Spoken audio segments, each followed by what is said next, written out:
"Sir, this section is for first-class passengers only." The sentence struck like a slap wrapped in velvet, leaving a mark deeper than any insult could. Adrian Blake froze in the aisle. He hadn't even sat down yet before being stopped. The gold-plated sign above clearly read, "First Class, Sky Vista Airlines." The ticket in his hand said the same. 2A, window seat, first row. But the woman standing before him, Tessa Morgan, navy blue uniform, spotless white gloves, lips pressed into the shape of a full stop, looked at him as though he had just stepped into a place where he did not belong. The cabin lights glinted off his deep blue suit and polished leather shoes. But Tessa's gaze didn't stop there. It swept over him, measured, weighed, and settled on his face, where his calm composure only deepened her suspicion. "May I see your boarding pass, please?" Her voice pressed on the word please as if it were a test. Adrian exhaled softly. He reached for his ticket with the deliberate calm of a man who had lived through this scene too many times before.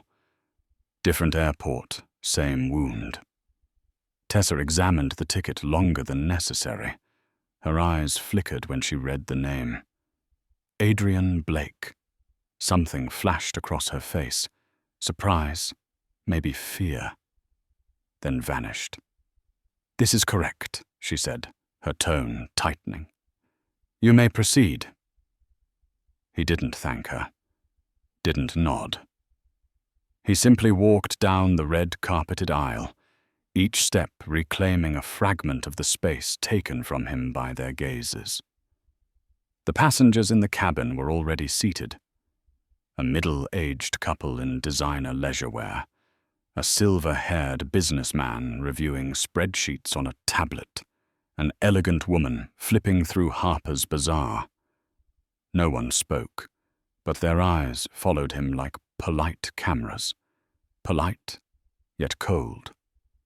Adrian set his caramel leather briefcase on the seat beside him and sat in 2A.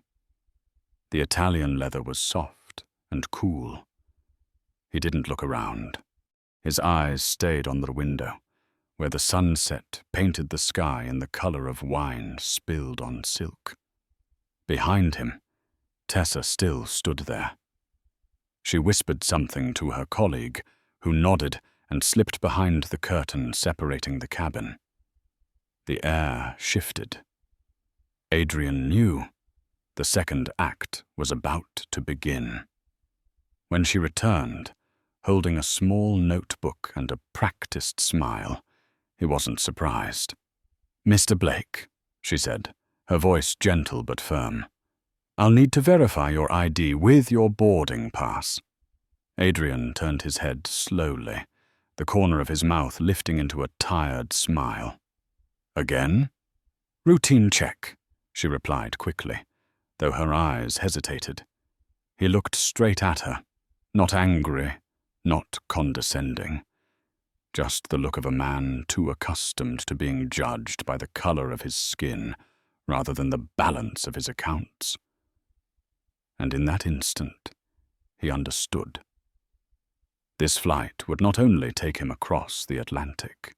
It would carry an entire empire against the headwinds of prejudice.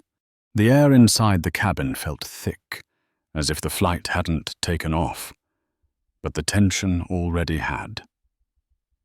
Tessa stood exactly 3 steps away from seat 2A, the small notebook trembling slightly in her hand, despite the polished smile she wore.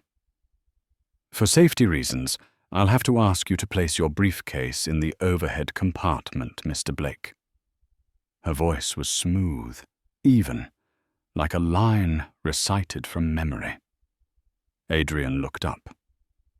"It fits under the seat," he replied calmly. "And it contains sensitive documents. I prefer to keep it within reach." Tessa kept that same practiced smile, the kind trained to never betray what's real.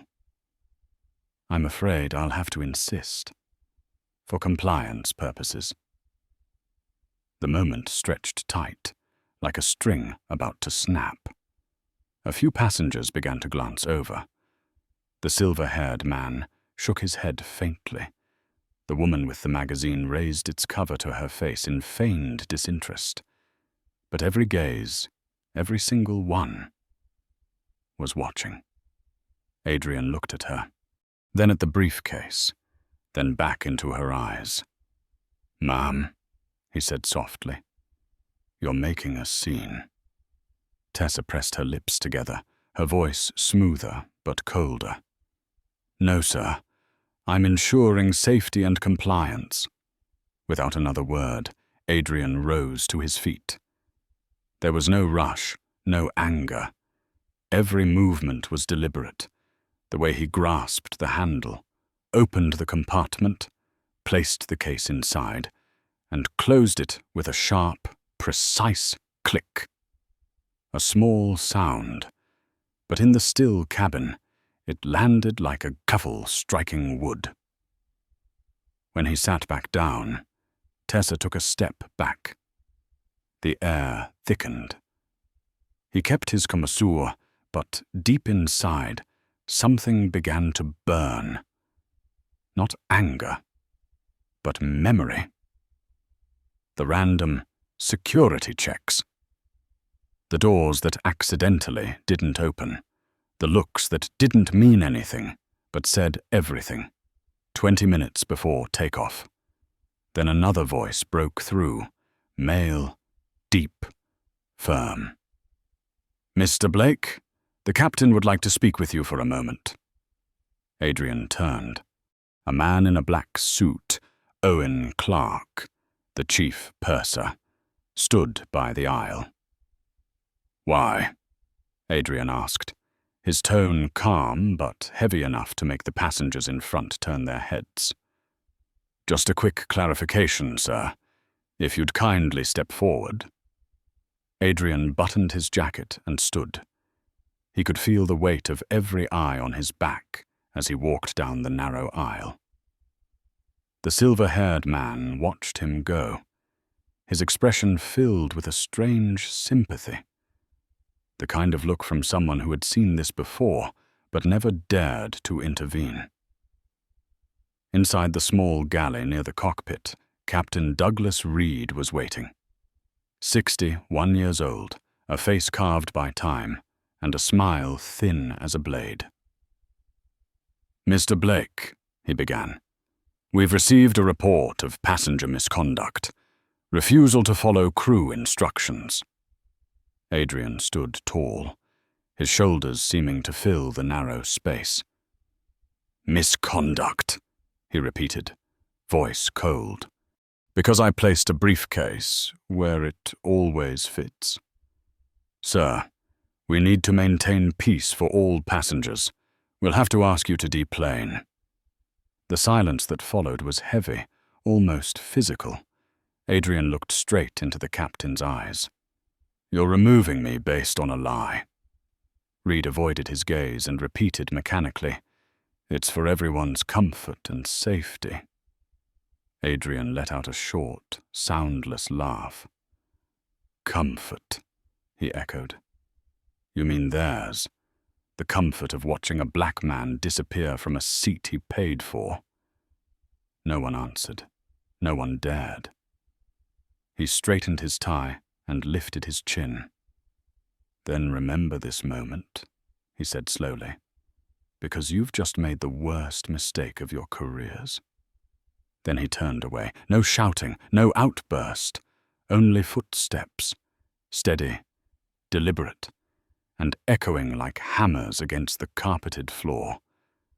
With each step, he left behind a cabin full of silence, not the silence of peace, but of shame. And within that silence, Adrian Blake walked out of the sky, preparing to buy the very airline that had just thrown him out. Night fell slowly over Manhattan, a black velvet curtain draping itself over towers of glass and steel. In the highest suite of the Carroll Grand Hotel, the golden light spilled across the calm, unreadable face of Adrian Blake.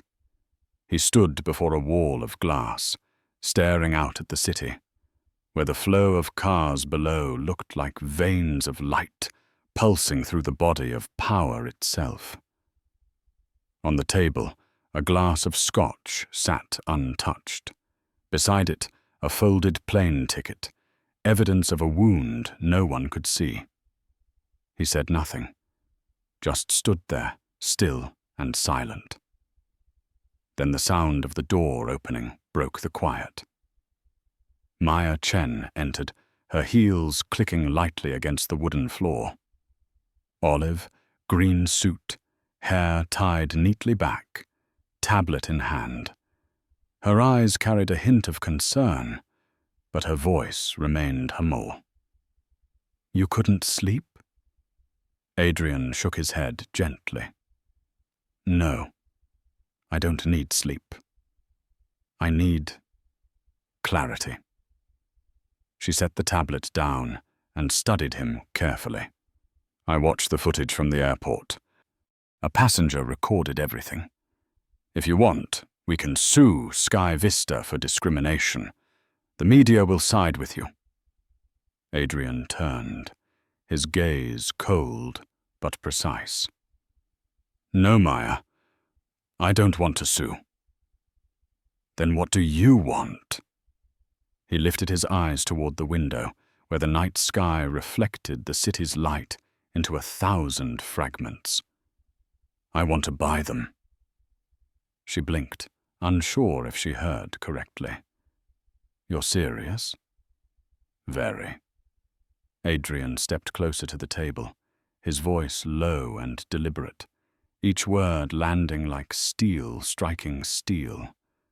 "People think justice is loud, but real justice is organized silence. I don't need a headline on CNN. I need them to lose everything, without understanding why." Maya sat down, tapping her finger against the table in thought. She recognized that look, the look of someone who had been underestimated and had learned to retaliate with precision. "So what's the plan?" Adrian answered without pause. "Or-I-Us Group, Sky Vista's parent company. I want control." She opened her tablet, scrolling through data. Or-I-Us is a UK conglomerate listed in London. They're shielded by cross-holdings, sovereign funds, old European families. It won't be easy. Adrian smiled faintly. If it were easy, it wouldn't be worth it. He walked back toward the window, hands clasped behind his back, the stance of a man who had stopped being a victim. "Tomorrow, I want a list of every shell company we have, the ones no one remembers. Activate them, quietly." Maya looked up at him and nodded slowly. "You're not seeking revenge, are you?" Adrian turned, his eyes deep, impossible to read. "No, Maya. Revenge is emotional. This is structural correction. I don't want them to suffer. I want them to change." Outside, thunder rolled softly over Manhattan. The lights of the skyline flickered like signals beginning a hunt. Inside the room, neither spoke again. Only the whisper of the wind against the curtains and the faint hum of a war being planned, not with bullets, but with shares. Morning broke over Manhattan with the sound of horns and sunlight glinting off the glass towers. But on the 48th floor of Blake Strategic Holdings, no one mentioned the weather. Up there, a financial war was beginning, in silence. The conference room was walled with frosted glass, black leather chairs arranged in a perfect arc. On the table lay stacks of documents, each bearing the name of a shell company: Ardent Capital, Helix Trade, Morrow investments, small, seemingly insignificant fragments, but in Adrian Blake's hands, they were legal artillery. Maya Chen opened the meeting in a steady, low voice. We have 11 entities in Singapore and Dublin, 2 in Luxembourg. If we activate them simultaneously, within 72 hours we can trigger a buying chain without crossing disclosure thresholds. How much of Oria's stock can we quietly accumulate? Adrian asked, his eyes fixed on the ownership chart projected on the screen. Roughly 17% in the initial phase, Maya replied. Tiny fragments, nothing alarming. But to synchronize the process, we need a regulator, someone disciplined, incorruptible. And there's only one man I trust with that. Adrian didn't ask the name. He already knew. Call Victor Alvarez. 3 hours later, the door opened. Victor entered, dark grey suit, salt, and pepper hair, eyes sharp and unreadable. A former prosecutor who resigned because he refused to compromise. He looked at Adrian for a long moment before speaking. I heard you got kicked off a plane. Adrian nodded slightly. News travels faster than I expected. The whole world saw the video. A black executive pulled out of first class for not fitting the image. What's your move? Lawsuit? No, Adrian said, his voice steady as steel. I'm going to buy the airline. Victor paused, then let out a dry laugh. You're insane. They're the 4th largest carrier in Europe. Backed by sovereign wealth funds, protected by private banks. What are you going to fight them with? Adrian sat, fingers interlocked. With time and precision. Maya tapped the screen, revealing the shareholder map of ORIOS, hundreds of connections weaving together like a spider's web. No one ever strikes the center. But if we pull one thread at a time, 0.5% here, a fraction there, the web collapses on its own. Victor folded his arms, eyes narrowing. You're not trying to destroy them. You're trying to take them. There's a difference. Exactly, Adrian said. I'm not burning the forest. I'm changing who runs it. Silence lingered for a beat. Then Victor leaned back in his chair. I'll help. But on one condition, everything stays clean. No laundering, no shadow trading, no cyber attacks. Adrian nodded once. I don't need to get my hands dirty. They'll do that for me. Afternoon light flooded through the glass, catching Adrian's face, calm, composed.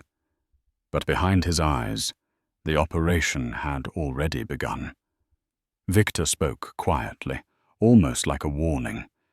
You know this isn't a deal anymore, right? It's a siege. Adrian smiled faintly. And the best sieges, he said, make no noise at all. The room fell silent. The hum of the air conditioning merged with the faint tapping of Maya's fingers against the table. The first rhythm of Project Spectre. A war with no soldiers, no weapons, only precision, intelligence, and a man once underestimated, now preparing to buy the very sky that had rejected him. There were no drums, no declarations. Project Spectre began in absolute silence, like a ghost slipping across the invisible borders of global finance. 36 hours after the meeting in Manhattan, small buy orders started appearing on the London Stock Exchange. Each order represented barely 0.3% of all IUS Group's stock, placed by obscure companies with names that sounded like a joke, Northwind Trading, Aegis Maritime, Marlowe Partners. No one paid attention, because no one ever fears the wave that starts as 100 drops. On the 48th floor, Adrian Blake and Maya Chen monitored the streaming data across a massive screen. Rows of glowing green numbers rising and falling like the steady pulse of a living organism awakening from sleep. "No one suspicious?"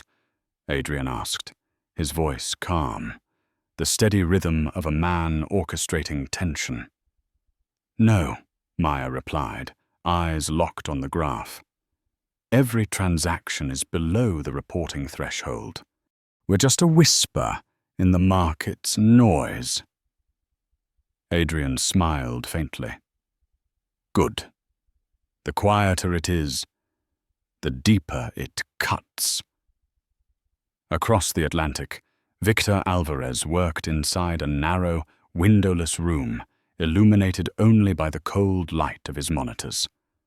Speaking through a secure line to advisors in Luxembourg and Singapore, his tone was steady. "We don't buy fast," he said. "We buy consistently, like a needle falling into water, no sound, no ripples."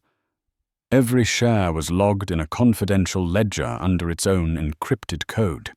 Each fragment, insignificant on its own, was slowly assembling into invisible power. But Adrian knew money alone wouldn't win this. He needed doubt. A corporation only trembles when the market's trust begins to fracture. And Maya was the one to plant that seed. In a dim-lit room in Soho, she met with an independent finance blogger, the kind who could smell fire through smoke. "You don't need to know who I am," Maya said softly, her voice sharp as glass. "Just publish what I send you." The file she handed over contained real information, just stripped of its context. A few edited maintenance reports, a handful of emails about delayed approvals, and one bold headline suggestion: Sky Vista Airlines facing maintenance irregularities. 2 days later, the blog posted the article. A small newspaper picked it up.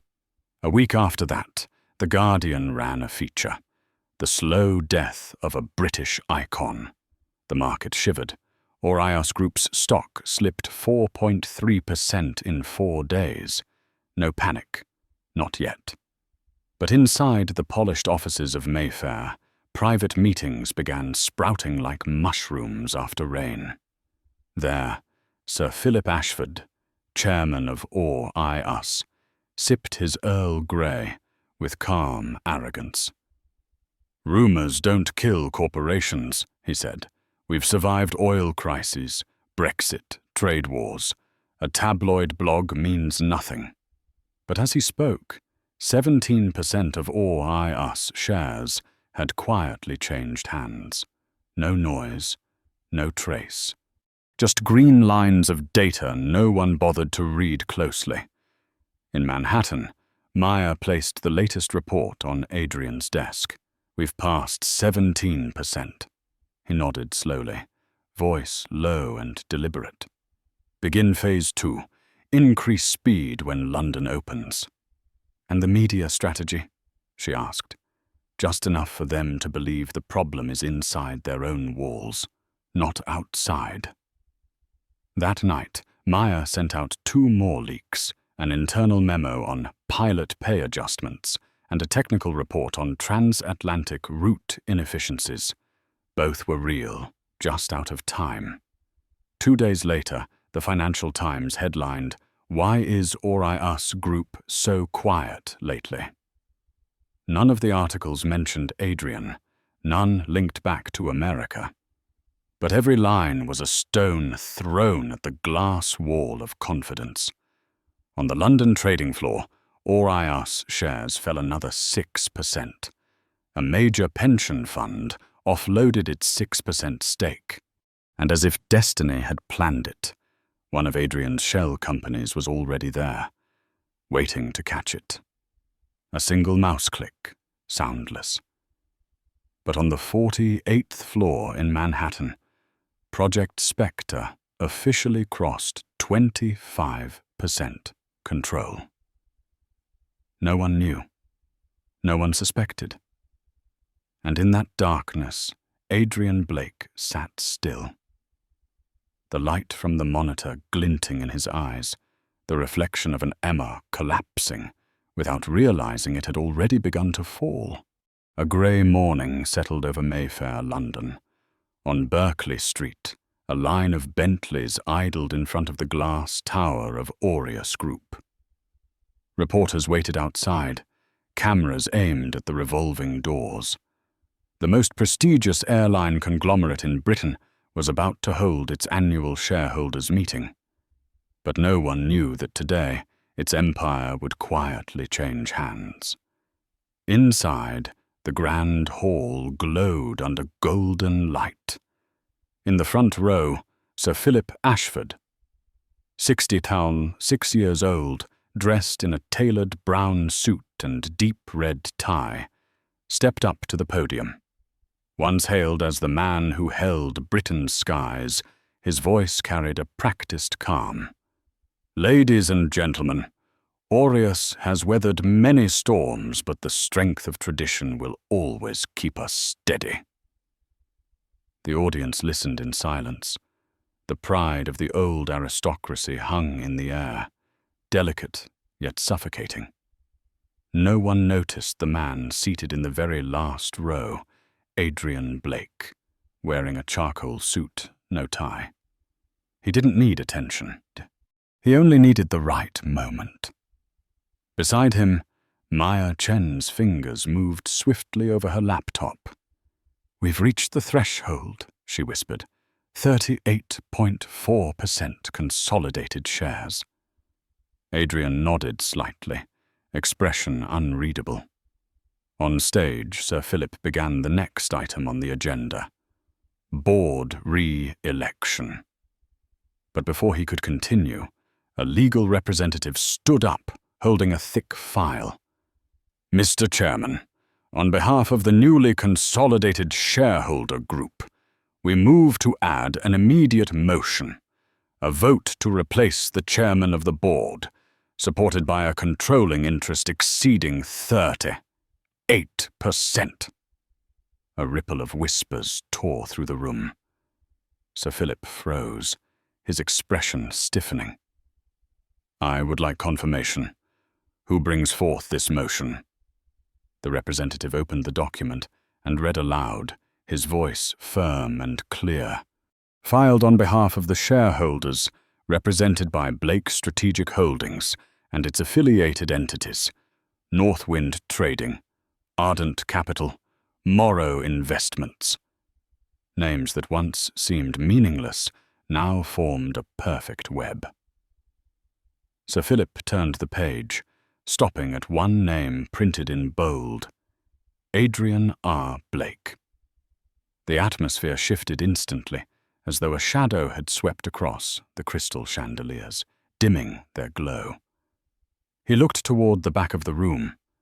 The man there, the one he had once met years ago at a conference in Geneva, was now looking back at him, eyes calm, steady, like the surface of a lake before a storm. Memories returned. Back then, Adrian had delivered a passionate presentation on sustainable aviation fuel, full of vision, full of conviction. But Sir Philip hadn't listened. He had simply smiled and whispered to a colleague, "We don't need people like him teaching us about innovation." And now that very man, that outsider, stood owning the skies he had been excluded from. "Mr. Blake," Sir Philip's voice trembled slightly, "is this some kind of joke?" Adrian rose. No theatrics, no fanfare. Just a man walking to the center of the room. The man who had just purchased the very sky that once threw him to the ground. He placed his hand on the microphone. "No, Sir Philip. This isn't a joke. This is justice. It just happens to wear a suit instead of a robe." The room fell utterly silent. Adrian's gaze swept across the crowd, faces of those who had once thought of him as an outsider. "Power," he said slowly, voice low and commanding, "doesn't need to shout. It moves quietly, like dignity. But humiliation makes noise. It echoes, and when ignored, it grows teeth." No one moved. Then one by one, phones lit up. News alerts flashed across international financial networks. U.S. investor Adrian Blake quietly acquires British aviation giant Aureus Group.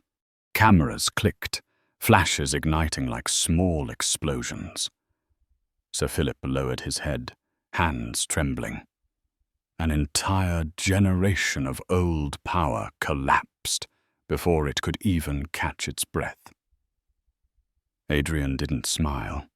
He didn't gloat. He simply nodded once, turned, and walked away. The echo of his footsteps on the marble floor sounded like the gavel strikes marking the end of an era. Beside him, Maya whispered, "You've won." Adrian's eyes stayed fixed on the glass doors ahead, where the grey London sky was slowly breaking into light. "Not yet," he said softly.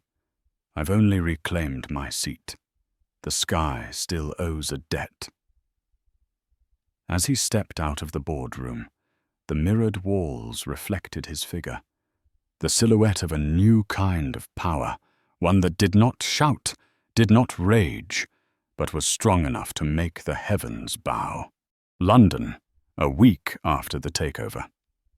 News about the quietest acquisition of the century still flooded the financial channels.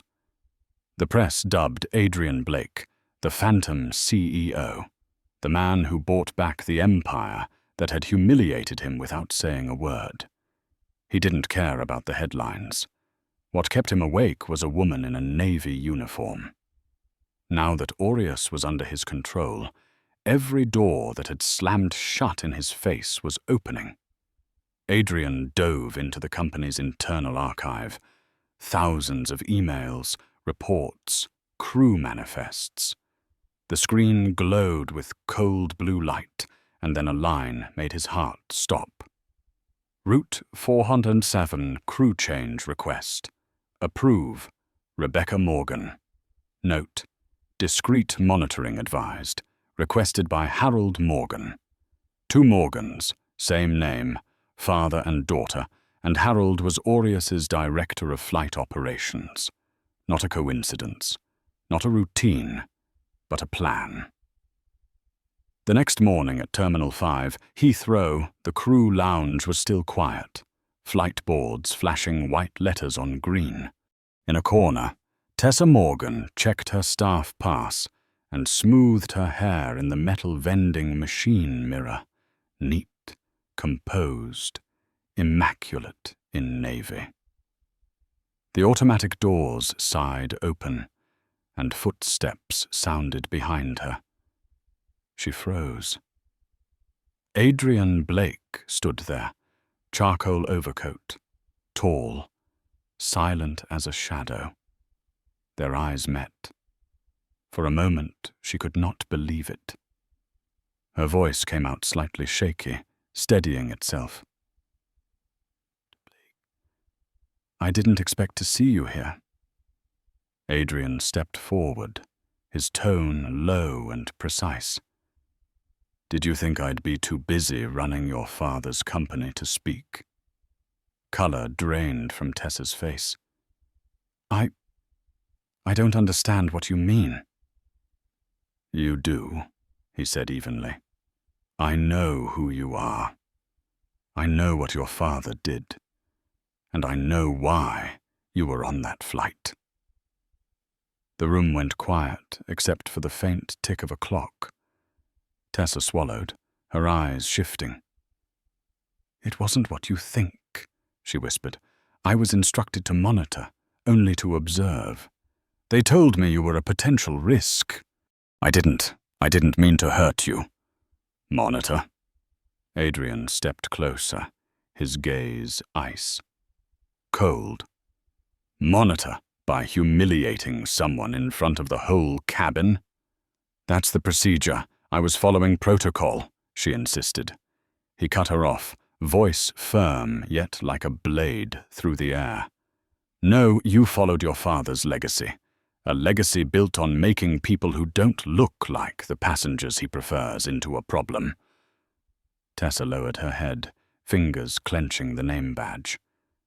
What do you want from me? Adrian was silent for a long beat, then spoke slowly, each word clear. I don't want you fired. I want you to stay.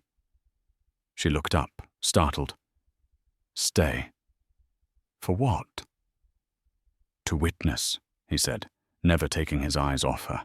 I want you to fly under the new policies, wear the new uniform, serve the passengers your father once deemed not image-worthy. I want you to bow, to smile, and to hear them say, thank you, every day. Tears rose in her throat. Are you punishing me? She asked. No, he softened. I want you to learn. True remorse is not found in what you lose. It is found in what you see. He stepped back into the light from the door and left her with one final, steady instruction. Tell your father he should teach his child to see people, not passenger profiles. Then he walked away. No threats, no more words, leaving Tessa standing in a perfect uniform, while the world she knew quietly collapsed. 3 days later at Aurea's headquarters, Harold Morgan tendered his immediate resignation. No press conference, no farewell statements, just a cold internal email, effective immediately. And at Heathrow, Tessa kept flying, but not on international routes.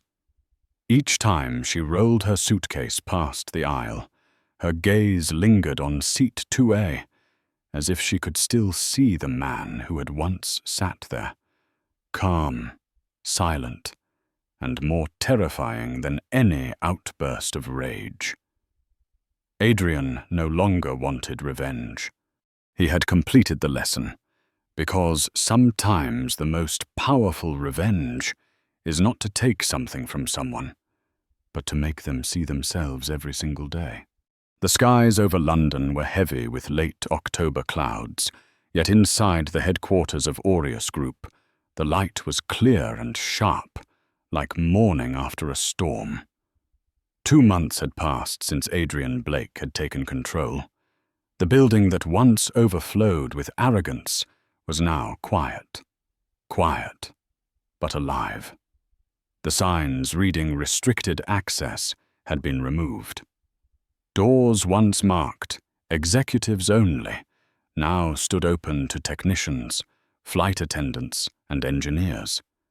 And at the helm of Sky Vista Airlines was its new CEO, Aisha Khan, 40 years old, a former naval pilot who had flown through real storms and was now steering a vessel called Justice. Standing before the management team, her voice was strong, decisive. We once flew high on reputation, but from now on, we will fly right on integrity. No more vague policies, no more case-by-case exceptions. From this day forward, everyone will be served equally, without needing to prove they deserve it. In the audience, Maya Chen watched, smiling faintly. What had begun in Manhattan was now a reality. An empire changed from within. At the design hangar, new uniforms were being unveiled. Light blue blended with grey. Minimalist, gender, neutral, and rank. Free. On the lapel, a small silver pin bore the words, "Equity is our altitude." No slogan, no grand statement, just a promise, simple and heavier than steel. At Heathrow Airport, banners lined the corridors reading, "Altitude belongs to everyone." Hundreds of passengers stopped to take photos, sharing them online with the hashtag @NewSkyVista. And in the first-class cabin of the relaunch flight from JFK to Heathrow, seat 2A was still there. But the passenger sitting in it today was not a businessman or a billionaire. It was Malik Davis, a 19-year-old freshman in aerospace engineering, the first recipient of the Coal Horizons Fund Scholarship, a program Adrian had established just 6 weeks earlier. Malik gazed out of the window, his eyes bright as the plane taxied for takeoff. He didn't know the whole story. He only knew that someone out there had believed in people like him, enough to give them a chance to touch the sky. In the cockpit, Captain Sofia Delgado, a young Latina pilot, adjusted her headset and spoke through the radio. "Sky Vista 417, ready for takeoff." Her voice was steady, confident, carrying the pride of a new generation. In the operations room in London, Adrian watched from a screen. He hadn't attended the ceremony, hadn't made a speech. "You should be there," Maya said softly beside him. He shook his head. "No, that's not my flight anymore. It belongs to them." The light from the screen glowed across his face, calm, thoughtful. "You've done what they said was impossible," Maya murmured. "You turned personal humiliation into corporate reform. You didn't just buy the sky. You repaired it." Adrian smiled faintly, eyes following the plane as it turned onto the runway. The engines roared, carrying new dreams upward into the clouds. In the cabin, Malik closed his eyes as the plane lifted off, feeling something he couldn't quite name, freedom without permission. On the tarmac below, another figure watched from a distance. Tessa Morgan. Preparing for her own domestic flight, she wore the new uniform, the same composed smile. But now, on her lapel, she too bore the silver pin. "Equity is our altitude." No one knew, but every time she passed through first class, her eyes paused for a moment on seat 2A, the place that had changed her life forever. In a New York newsroom, a journalist asked the company's media representative, "What changed Sky Vista so quickly?" Zoe Parker, the young black communications director, smiled gently. "There's no miracle," she said, "just one man who reminded us the sky doesn't belong to the strongest, but to those who know how to fly together." That night, as the city settled into silence, Adrian stood alone by the window of his high-rise office. He looked up at the deep, endless sky, where the lights of aircraft traced across the darkness like falling stars. Each one carried a story of someone once underestimated, once pushed from their seat. And now he understood. The greatest victory isn't reclaiming your seat. It's rebuilding the plane so that no one else ever loses theirs again.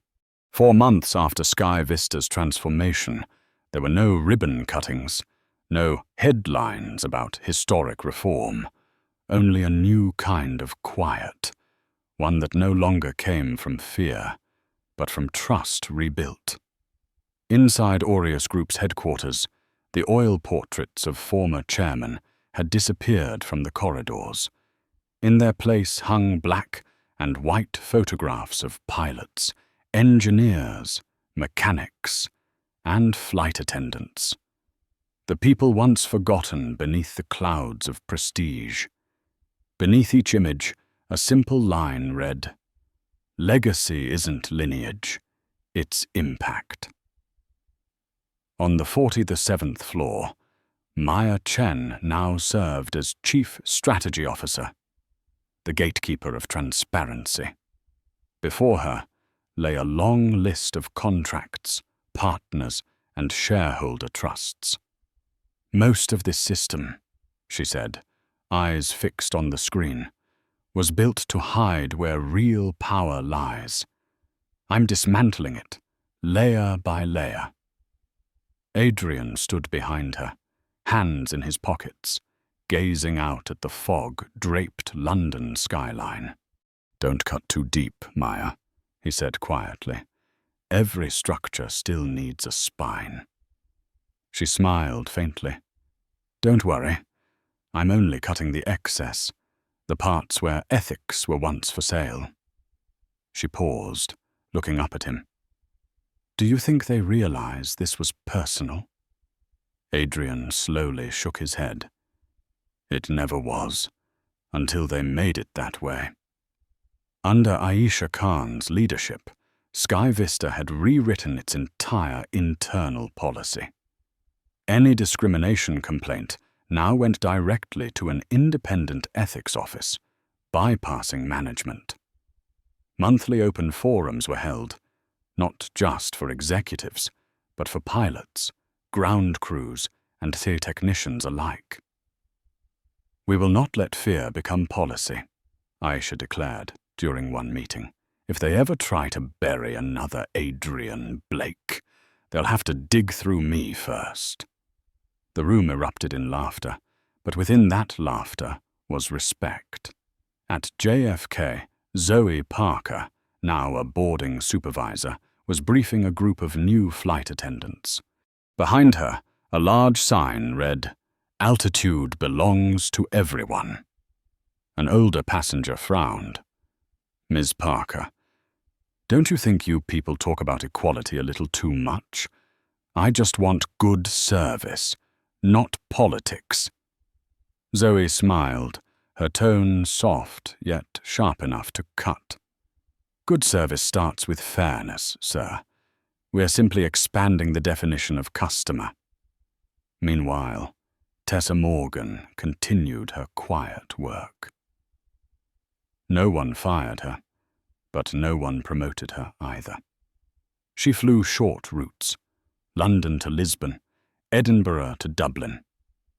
Always professional, always precise. And sometimes, amid the chatter of passengers, she heard someone say, "Thank you, Miss Morgan." That alone was enough to tighten her chest. She knew she would never return to international flights, but every time she adjusted the silver pin on her uniform, she thought of Adrian's words. "I don't want you to lose your job. I want you to witness." Now every flight she took was a lesson in humanity. As for Adrian, he no longer occupied an executive chair. He didn't need to. The company now ran on the principles he had built: fairness, transparency, integrity. He attended only essential meetings, often arriving late and leaving early, always with the same parting line: "Don't look for me in profit reports. Look for me in how people are treated." Then the Coal Horizons Fund released its numbers. $120 million invested in students of aviation, engineering, and management, not just scholarships but flight hours, mentorship, and job placements. Adrian didn't call it charity. He called it a system of opportunity. One evening in a quiet restaurant in Canary Wharf, Victor Alvarez looked at him over dinner. "You really plan to step away from every role?" Adrian nodded. "Justice shouldn't have one face, Victor. It should have many." Victor chuckled softly. "Then you're a ghost now." "Maybe," Adrian replied, lifting his coffee cup. "But even ghosts can carry light, as long as they don't need a name." That night, he returned to his old suite at the Carril Grand. the same room where he had once vowed to buy back the sky. The room was unchanged, except for one thing. On the wall hung a framed photo of Sky Vista Flight 417, soaring above the clouds. Beneath it, a metal plaque read, "Bought once in humiliation, reclaimed in silence." Adrian stood there for a long moment, then turned off the light. The room fell into darkness, but he knew that below, hundreds of planes were still taking off, carrying people once deemed not good enough. And in that darkness, he smiled. Not the smile of a man who had won, but of one who had rebuilt fairness, brick by brick. Dawn rose slowly over the coast of Maine. The sun cut through the fog, its golden light gliding across silver waves that broke softly against the cliffs. Adrian Blake stood on the edge of the rocks, his long coat rippling in the wind, hair swept back. In his hand was an unsealed letter. Beside him stood Maya Chen, wrapped in a grey coat and a wool scarf, her eyes fixed on the vast horizon. "After everything?" she asked quietly. "What will you do now?" Adrian said nothing.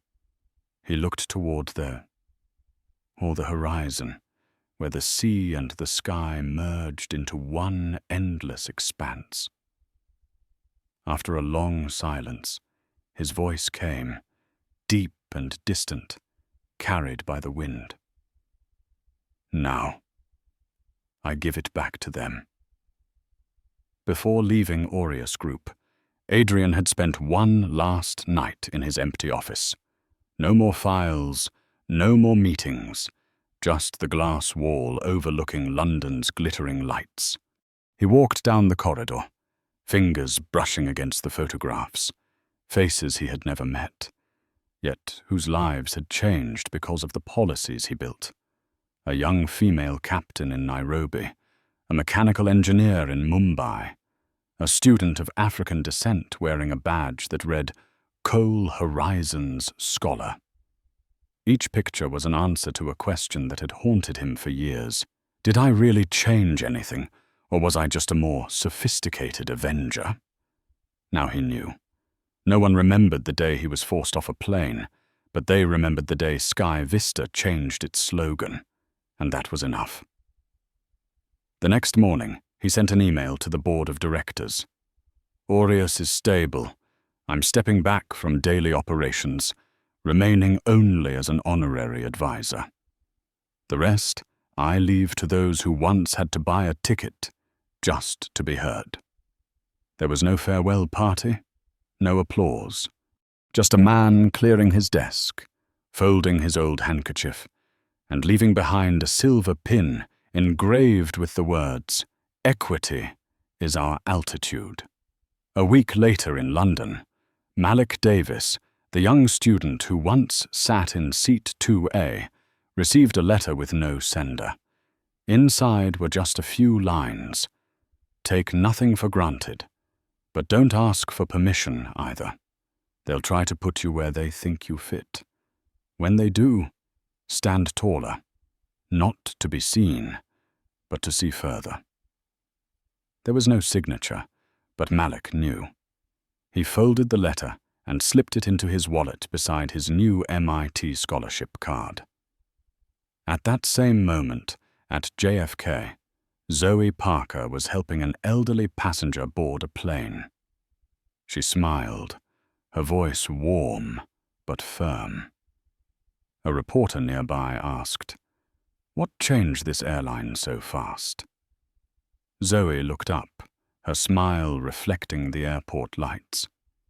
"There's no miracle," she said. "Someone just reminded us that the sky never needed to be granted. It already belonged to everyone." Elsewhere in England, Tessa Morgan lived in a small apartment by the Cornwall coast. She had quietly left aviation. No scandal, No farewell, just silence. Every morning, as she opened her little seaside cafe, she still wore the silver pin. When regulars asked, "Is that from your old airline?" she simply smiled. "No, it's a reminder of the person I used to be."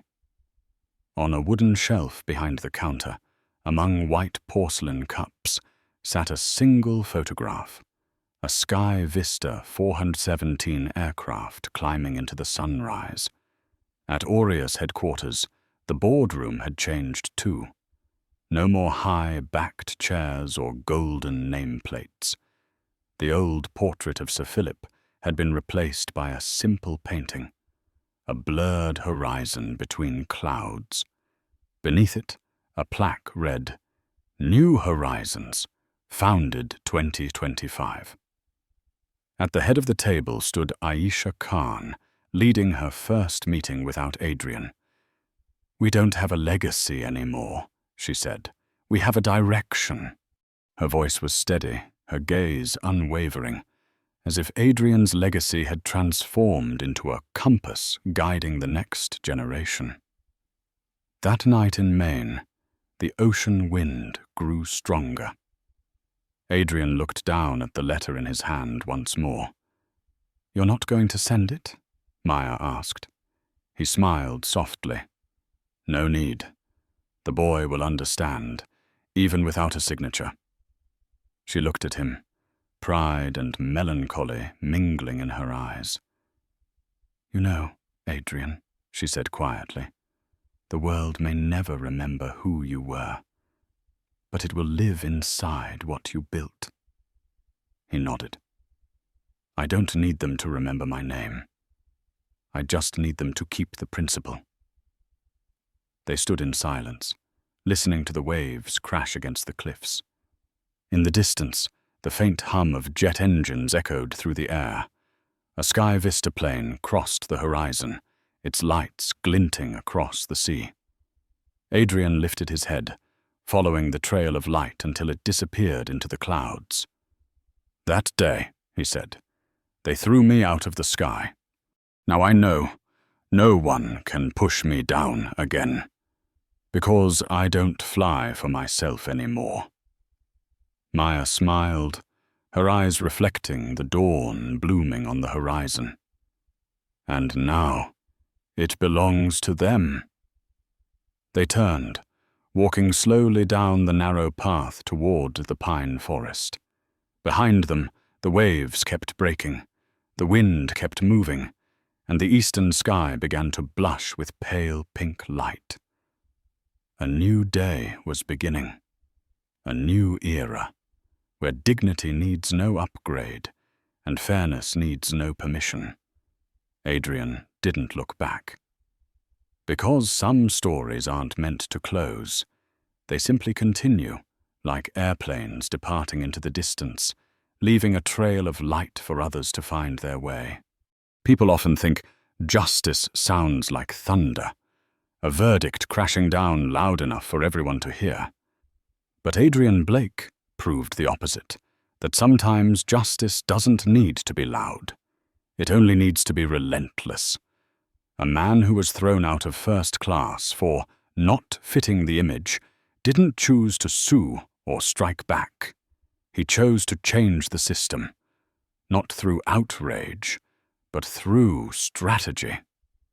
Not through shouting, but through organized silence. And while the world searched for heroes who could roar, Adrian became the symbol of one who never needed applause, the man who quietly rebuilt the plane so that every passenger would have a seat. Now, at every Sky Vista boarding gate, a new slogan gleams in silver letters. Altitude belongs to everyone. Short, yet carrying within it a journey of tears, perseverance, and faith. The belief that dignity is not something to be earned, but something we are born with. From Tessa, the flight attendant who once failed, to Malik, the first scholar of the Coal Horizons Fund, to Aisha, the CEO who redefined legacy. Each carries a fragment of that story. A story not just about the sky, but about every place that once closed its doors to those who didn't fit the mold. If you've ever been underestimated, looked down upon, or pushed out of the seat 2A of your own life, remember this. Sometimes, instead of demanding fairness, you can rebuild the entire cabin. And when you do, quietly, steadily, with integrity, the world will have no choice but to look up. Like this video if you believe dignity needs no permission. Subscribe to help spread stories of resilience. And before you leave, write 3 words in the comments. I stand tall. Because that's what Adrian Blake taught the world, that even when you're thrown out of the sky, you can still buy it back with integrity.